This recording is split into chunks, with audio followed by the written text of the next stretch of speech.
try to provide as much value as I can for you, my viewer.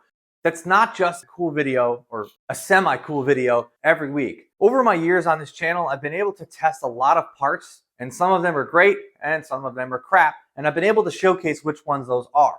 But some of those parts I've been able to get access to be able to get to you guys all in one place on lowboostfilms.com.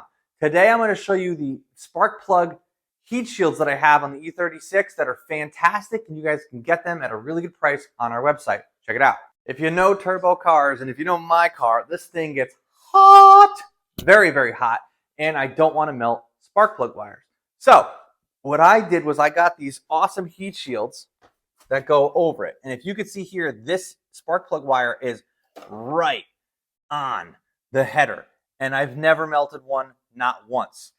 Some of them look a little bit more faded than others. This side I actually doubled up heat shields on. I put some on the bottom and some on the top, and I've never melted a spark plug wire once. Same thing on this side. These heat shields as well have worked flawlessly. I've never had a problem with them.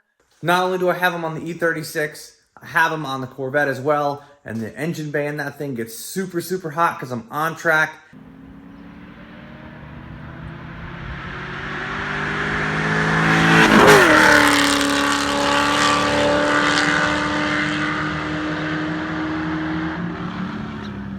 And I haven't melted a spark plug wire since I put them on.